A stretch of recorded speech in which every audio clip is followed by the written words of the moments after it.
예수님께서 부활하셨습니다. 오늘 부활하신 게 아니라 2000년 전에 부활하셨습니다. 예수님이 부활하셨는데도 역사가 끝나지 않고 2026년까지 왔다는 것은 부활이 끝이 아니라 부활은 무언가 새로운 일의 시작이었다는 것을 말해줍니다. 무슨 일의 시작일까요? 오늘 세 가지를 누가복음 본문 가지고 묵상하려고 합니다. 첫째, 이제는 믿음을 지키는, 믿는 삶을 시작해야 됩니다.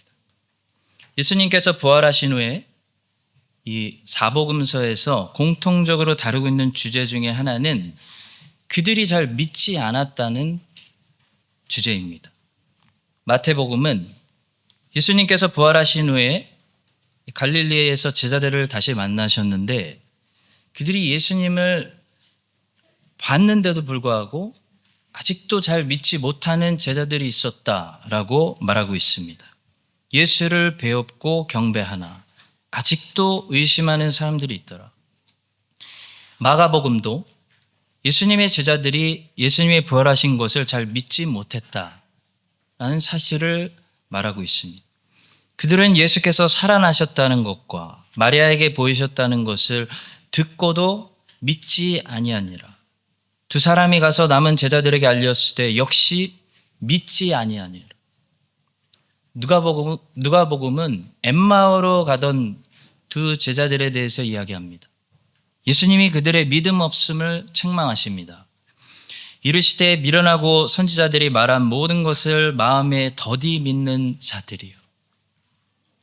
요한복음은 예수님을 몸을 내가 만져볼 때까지 절대 믿지 못하겠다라고 말했던 도마 이야기를 하고 있습니다. 다른 제자들이 그에게 이르되 우리가 주를 보았노라 하니 도마가 이르되 내가 그의 손에 못자국을 보며 내 손가락을 그 못자국에 넣으며 내 손을 그 옆구리에 넣어보지 않고는 믿지 아니하겠노라.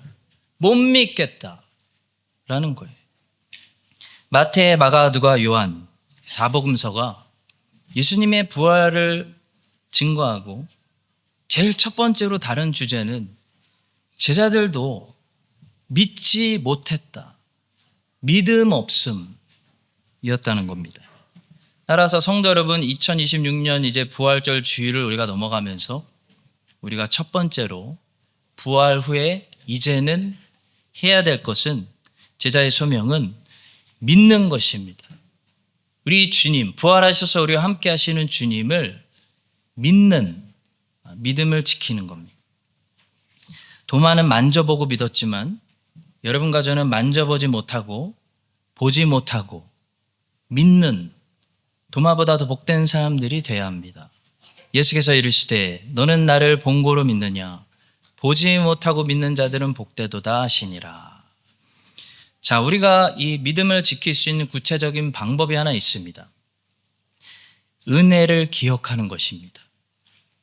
성경에는 하나님께서 도와주시고 응답하시고 만나주셨을 때 그 하나님의 은혜를 잊지 않고 기억하기 위해 했던 여러 가지 방법들이 기록되어 있습니다. 모세는 아말렉 전쟁 승리 기념으로 여호와 니시라는 글귀가 새겨진 제단을 쌓았습니다. 모세가 제단을 쌓고 그 이름을 여호와 니시라고 하고 이르되 여호와께서 맹세하시기를 여호와가 아말렉과 더불어 대대로 싸우리라 하셨다 하였더라. 모르드게와 에스더는 불임절이라는 절기를 만들어서 매년 원수 하만으로부터 벗어난 그 구원을 기억하게 했습니다. 각 지방, 각 읍, 각 집에서 대대로 이 두 날을 기념하여 지키되 이 불임일을 유다인 중에서 패하지 않게 하고 그들의 후손들이 계속해서 기념하게 하였더라. 다윗은 사울을 피해 굴에 숨어 있을 때를 기념하여 시편 57편을 지었고 블레셋으로 망명하다가 발각되어 죽게 되었을 때 입에 침 바르고 문 긁으면서 미친 척해서 겨우 살아났을 때 생각하며 시편 34편을 지었습니다. 다윗은 압살롬의 반역이 일어나서 도망 다닐 때 기념하여 시편 3편을 지었습니다.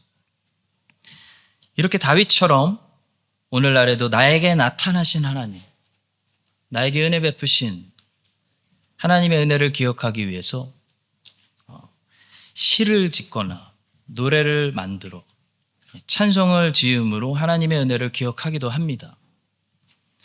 한나는 한나에게 응답하신 하나님의 은혜를 잊지 않기 위해서 아예 아들의 이름에 하나님의 은혜를 새겼습니다. 한나가 임신하고 때가 이름에 아들을 낳아 사무엘이라 이름하였으니 이는 내가 여호와께 그를 구하였다 함이더라. 야곱은 형 속이고 아버지 속이고 도망가는 자기를 만나주신 그 하나님의 은혜를 기억하기 위해서 루스라는 것을 계명하여 그때부터 베델이라고 불렀습니다.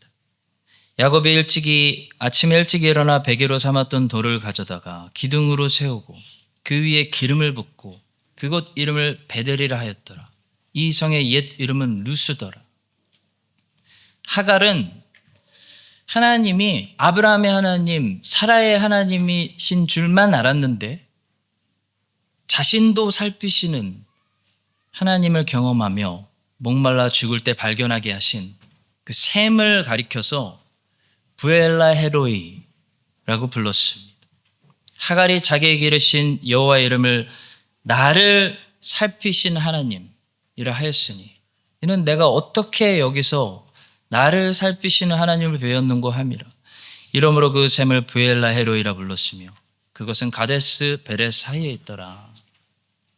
아브라함은 모리아산에서 하나님이 미리 예비하신 제사용으로 쓸 수 있는 숫양을 발견하고 그것을 여호와 이레라고 불렀고, 기드온은 미디안이 주는 고통에서 건져내시기 위해서 이스라엘을 찾아오신 하나님, 그분을 만나 제사 드리면서 그 제단을 여호와 살롬이라고 불렀습니다. 기드온이 여호와를 위하여 거기서 제단을 쌓고 그것을 여호와 살롬이라 하였더라. 그것이 오늘까지 아비에셀 사람에게 속한 오브라에 있더라. 왜 이 사람들은 여러 가지 방법으로 하나님의 은혜 받았을 때 제단 쌓고 이름 짓고 시편 쓰고 그랬을까요? 기억하기 위함입니다. 하나님의 은혜를 잊지 않기 위함입니다. 그리고 기억의 목적은 믿음입니다. 다음번에 비슷한 상황에서 믿으려고 기억하는 것입니다. 예를 들어 하갈이 또 목마르고 또 메마른 땅에 도착했을 때 물 없다고 당황하지 말고 그때 과거의 일을 기억해서 하나님 신뢰하려고, 은혜 받았을 때 샘물 발견했을 때 부엘라 헤로이, 나를 살피시는 그 하나님 지금도 나를 살펴주시는 줄 믿습니다. 그렇게 부른 거예요. 모세가 또 전쟁이 일어났을 때 전쟁의 승리는 군대에 잘 준비됨이 아니라 여호와께 있다는 사실을 이스라엘아 잊지 말라고 여호와 니시라고 부르는 제단을 쌓은 겁니다. 다윗이 왜 그렇게 시편들을 썼습니까? 기억하기 위해서예요. 하나님의 은혜를 잊지 않기 위해서입니다. 사울과 같은 원수가 일어날 때, 압살롬과 같은 또 반역이 일어날 때, 블레셋 사람들에게 또 죽게 됐을 때, 천만인이 둘러쌌을 때 하나님의 은혜를 기억하고 하나님 여전히 신뢰하려고 시편 쓴 거예요. 한나가 외아들을 사무엘이라고 이름 졌습니다. 평생 잘 자라나는 사무엘을 보면서 내가 불임이었는데 어떻게 하나님께 기도해서 하나님이 크신 응답 베풀어 저 아이를 내게 주셨는지 그거 잊지 않으려고, 기억하려고 사무엘이라고 이름 지은 거예요. 우리 부모님들, 이 아이가 처음 학교 갈 때 기억나십니까? 다치지 않고 학교 잘 다녀와 주는 것만으로도 기특하고 안아주고 잘했어. 하나님께 감사했는데 이제는 악기도 잘해야 되고 운동도 잘해야 되고 공부도 잘해야 되고 몇 년 지났는데 상도 좀 한번 타와야 되고. 왜 그렇게 부모가 점점 변할까요?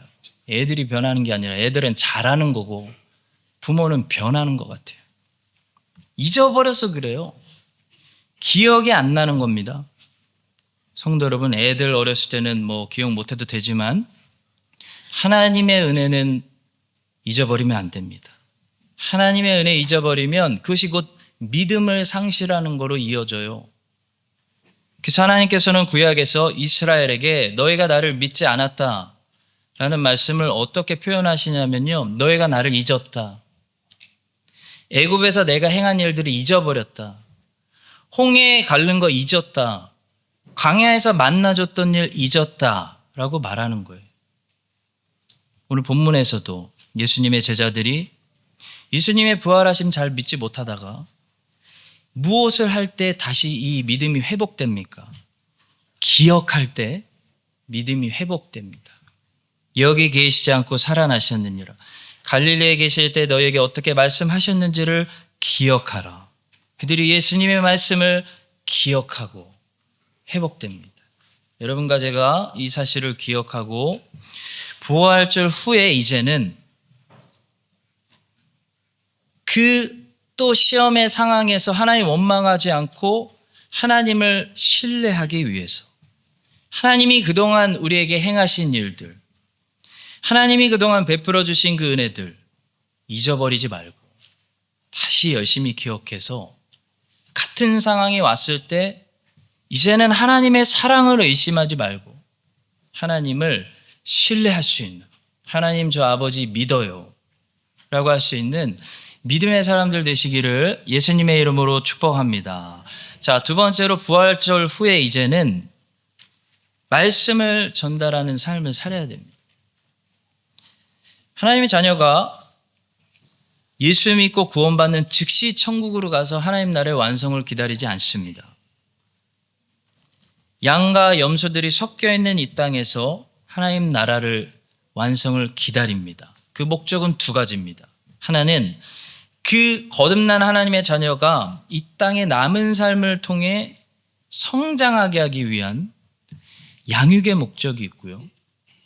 하나는 나는 구원받았지만 아직 구원받지 못한 사람들에게 말씀을 전도하는 선교의 목적 때문입니다. 그래서 우리는 이미 구원받았어도 여기에 있습니다. 그래서 우리는 열심히 훈련을 통해 그리스도의 장성한 분량까지 자라나야 되고 열심히 그리스도의 말씀을 온 세상에 전달하기 위해서 선교 바자회라도 동참해야 됩니다.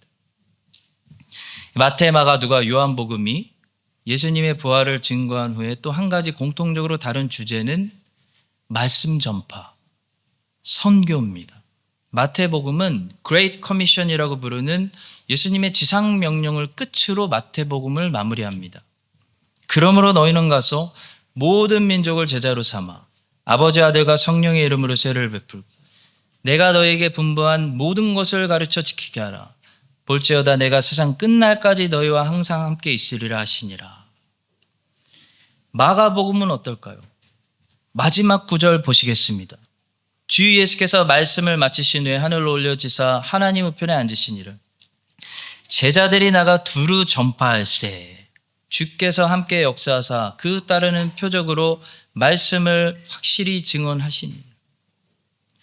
누가복음은요, 아예 누가복음에서 끝날 생각이 없고 사도행전이라는 또 다른 한 권을 더 써서 예수님의 부활과 승천 후에 어떻게 제자들이 온 세상에 말씀을 전파했는지를 말씀하고 있습니다. 그 사도행전에서 예수님의 부활과 승천은 뒤에 있는 게 아니라 맨 앞에 있습니다. 오직 성령이 너에게 임하시면 너희가 권능을 받고 예루살렘과 온 유대와 사마리아 땅끝까지 이르러 내 증인이 되리라. 이게 시작이에요. 그 예수님이 땅끝까지 증인 되는 게 사도행전 이야기고, 사도행전 마지막 구절은 이렇게 끝납니다. 하나님의 나라를 전파하며 주 예수 그리스도에 관한 모든 것을 담대하게 거침없이 가르치더라. 요한복음은 어떻게 끝날까요? 예수님의 부활 후에 예수님을 부인하고 실패했던 사도 베드로가 어떻게 회복되는지를 다룹니다. 그래서 사도행전에 보면 베드로가 일어나서 담대하게 예수님의 말씀을 전파합니다. 부활 후에 이제는 무엇입니까? 마태, 마가, 누가, 요한. 부활 후에 이제는 복음 전파요, 말씀 전파요, 하나님 나라 선교입니다. 그것이 우리의 목적이요, 이 부활절을 지나가는 우리의 교회의 목적입니다. 말씀이 없는 교회, 말씀 전파하지 않는 교회는 교회가 아닙니다. 말씀을 소중하게 여기지 않는 교회, 말씀을 멸시하는 교회도 문제가 심각한 교회입니다. 많은 사람들이 아담과 하와가 선악과까지 따먹으려고 했던 것을 욕심이라고만 생각합니다. 탐심. 근데 탐심만이라고 보기에는 좀 무리가 있다고 칼빈은 말했습니다. 왜냐하면 그들은 이미 너무나 많은 나무들과 열매들을 가지고 있었기 때문이에요. 충분히 가지고 있는 사람들이 그 선악과 하나가 배고파서 먹었다? 그렇게 생각하기에는 좀 무리가 있다는 거예요. 아담의 죄를 탐욕에 의한 무절제라고 하는 일반적인 생각은 유치하다. 그때 축복받은 그 기름진 땅에는 여러 곳에 즐거움을 주는 것들로 풍성했고, 또한 풍성했을 뿐만 아니라 즐길 수 있는 종류도 굉장히 많았을 텐데 말이다. 칼빈은 기독교 강요 제2권 1장 4항에서 아담과 하와의 원죄를 분석하면서 죄의 본질을 찾습니다. 근데 죄의 본질 속에는 뭐가 발견된다고 꼬집냐면, 아담이 하나님의 말씀을 멸시하는 것이 있었다고 말하고 있습니다. 그 증거를 어디서 찾을 수 있냐면 하와에게서 찾을 수가 있습니다. 완벽했던 하와가 뱀하고 대화하고 있는 것을 보면요, 하와는 너무 하나님의 말씀을 잘 모르고 있다는 것을 알 수가 있어요. 하나님의 말씀에 정확하지가 않습니다. 그러니까 뱀이 거짓말할 수 있는, 하나님의 말씀을 하와는 대충 알고 있습니다. 그래서 하나님 말씀에 자기 생각을 더하기도 하고 빼기도 하고, 막 이건 덜 중요하고 이건 더 중요한 것 같고 자기 마음대로 하고 있어요. 하나님의 말씀을 대충 알고 있다는 것을 뱀이 감지했기 때문에 거짓말이 하와에게 통했습니다. 하나님 말씀을 정확히 알면 거짓말이 통하지가 않아요. 아니, 완벽했던 부패 전 하와가 왜 이렇게 하나님 말씀에 무지했을까요? 의심의 여지 없이 남편에게 제대로 못 들었기 때문입니다. 아니, 들었어도 그 심각성에 대해서, 그 중요성에 대해서 아담이 하나님에게 말씀 받은 것보다 훨씬 덜 심각하게, 덜 중요한 것으로 아내에게 전달했을 가능성이 높습니다. 이것이 아담이 홀로 있을 때 하나님 말씀 받았지만 그 하나님 말씀을 얼마나 멸시했는지 하와가 그것을 증거합니다. 여러분, 아이들에게 무엇을 물어봤을 때 아이들이 그 정도밖에 모르고 있으면 부모가 그 부분에 대해 대충 교육했거나 제대로 교육 안 했기 때문에 애들이 절 모르는구나, 그런 거와 똑같습니다. 태초의 범죄에는 하나님의 말씀 무시, 하나님의 말씀 멸시가 있었습니다. 그것이 죄의 본질이라고 칼빈은 말합니다. 처음 사람이 하나님의 권위에 대하여 반역한 것은 사탄의 달콤한 유혹에 빠졌기 때문일 뿐 아니라 진실을 무시하고 허위로 돌아섰기 때문이었다는 것이다. 그리고 분명한 것은 우리가 일단 하나님의 말씀을 무시하면 우리는 하나님께 대한 모든 경외심을 버리게 된다는 것이다. 우리가 하나님 말씀을 주의 깊게 들으려 하지 않으면 그의 존엄 또한 우리 사이에 거하시지 않을 것이며 그에 대한 우리의 경배도 여전히 완전하게 될 수 없다. 크라이스트 찬양장로교회 성도 여러분, 부활 후에 이제 뭡니까? 말씀입니다. 누가는 예수님의 제자들이 부활 후에 다시 말씀을 붙들 때 회복되는 과정을 그렸습니다. 여기 계시지 않고 살아나셨느니라. 갈릴리에 계실 때에 너에게 어떻게 말씀하셨는지를 기억하라. 그들이 예수의 말씀을 기억하고 말씀을 멸시하지 않는다라는 증거로 우리 교회가 열심히 주중 예배도 모이고 열심히 성경 공부도 모이고 말씀을 전파하는 그런 교회로 세워지시기를 예수님의 이름으로 축원합니다. 자, 마지막 세 번째로 부활 후에 이제는 죄와 싸우는 고난을 감수하셔야 됩니다. 전쟁이 정말 빨리 끝났으면 좋겠습니다. 전쟁이 있으니까 너무 고통스럽습니다. 전쟁 시에는 못 사는 사람들부터 고통받습니다. 그런데 영적 전쟁도 마찬가지입니다. 우리는 지금 영적 전쟁 중입니다. 크리스천의 삶은 이 땅에서 평화시가 아니고 전쟁시입니다. 오히려 크리스천이 아니어야 평화시에서 살 수 있습니다. 왜냐하면 세상은 자기 것을 사랑하기 때문입니다. 크리스천은 더 이상 세상의 것이 아니기 때문에 크리스천이 되면 전쟁시에 살아가게 됩니다. 그래서 고통이 있고 고난이 있습니다. 왜냐하면 싸움이 있고 시름이 있기 때문입니다. 오늘 본문에 보면 예수님이 이렇게 부활하게 되신 근거는 그분이 십자가에서 고난받고 죽으셨기 때문이라고 말합니다. 이르시기를 인자가 죄인의 손에 넘겨져 십자가에 못 박히고 제3일에 다시 살아나야 하리라. 고난이 있기 때문에 오늘 부활절이 있는 겁니다. 예수님은 엠마오로 가는 제자들을 이렇게 말씀하셨어요. 그리스도가 이런 고난을 받고 자기 영광에 들어갈 것이 아니냐. 나은성 목사님은 예수님의 고난은 죄 속죄를 위한 고난이고 우리의 고난은 죄 죽이기를 위한 고난이다 라고 다음과 같이 정리하셨어요. 보혈이란 이름을 사용할 때 두 가지를 떠올려야 된다. 죄들의 용서의 근거가 그분의 엄청난 고통에 있기에 고통스럽더라도 죄 죽이기에 늘 힘써야 하고 구원이 우리의 행위와 의와는 무관하다는 것을 상기시킨다.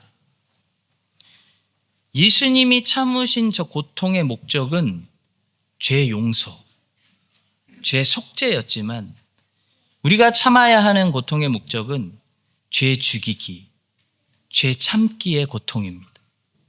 여러분, 먹고 싶을 때 먹는 거 참는 게 즐거우신가요? 고통스럽죠? 마찬가지로 죄인이 죄를 참는다는 것이 고통스러운 거예요. 근데 평생 죄와 이렇게 씨름하면서 싸우는 것이 그리스도인의 삶입니다. 끝으로 지금 미국은 이란하고만 싸우고 있지만 성경은 우리 크리스찬들에게 세 가지 적이 있다라고 말하고 있습니다. 크리스찬에게는 사탄 마귀라는 적이 있습니다.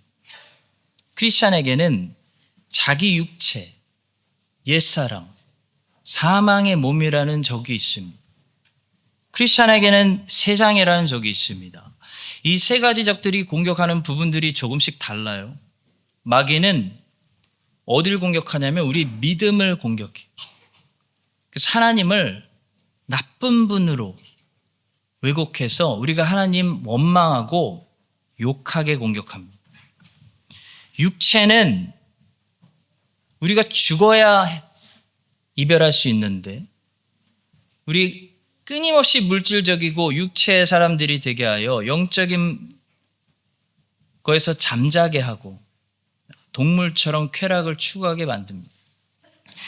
우리가 살고 있는 세상은 우리에게 끊임없이 하나님의 말씀과 반대되는 가치관을 우리에게 세뇌시키고 주입시킵니다. 이럴 때 크리스찬이 저 세 가지 적들을 대적하기 위해 싸우는 방법도 좀 다른데요. 우리는 하나님의 말씀으로 사탄 마귀와 싸우고 자기 십자가로 날마다 내 육체의 정욕과 싸우고 세상에서 거룩하게 구별되는 거룩함으로 세상과 싸웁니다. 사랑하는 성도 여러분, 하나님의 말씀으로 싸우고 십자가로 싸우고 거룩함으로 싸우는 것이 부활 후에 이제는 우리 그리스도인들이 걸어가야 될 방향입니다. 여러분과 저에게 주께서 은혜 베푸셔서 이제 부활절 넘어가는 이 크라이스트 찬인 장로교회가 하나님의 말씀과 십자가와 거룩함으로 승리하는 교회 되게 하여 주시기를 부활하신 예수님의 이름으로 축원합니다. 기도하겠습니다. 하나님 아버지, 예수님 부활 후에 제자들도 잘 믿지 못했습니다. 부활절 이제 지나갑니다. 또 시험이 오더라도 그 상황에서 주님 의심하지 않고 믿을 수 있는 저희들 되도록 지금까지 하나님 베푸신 은혜들을 우리가 기억하게 하여 주시옵소서. 이제는 말씀입니다. 말씀을 멸시하지 않는 교회, 말씀을 땅끝까지 전달하는 교회로 세워지게 하여 주시옵소서. 우리는 계속 전쟁 중입니다. 하나님의 말씀으로 마귀를 대적하고 자기 십자가로 육체 정욕을 날마다 못 박으며 거룩함으로 세상에 있지만 세상에서 구별되는 세상을 이기는 주의 백성들 되게 하여 주시옵소서. 이제는 부활하신 예수 그리스도의 은혜와 아버지 하나님의 사랑과 성령 하나님의 교통하심이 부활주일 아침에 예수님의 영광을 보고 하나님 말씀을 귀 기울여 듣는 모든 복된 백성들 위해 이제부터 영원까지 함께 하시기를 간절히 축원합니다. 아멘.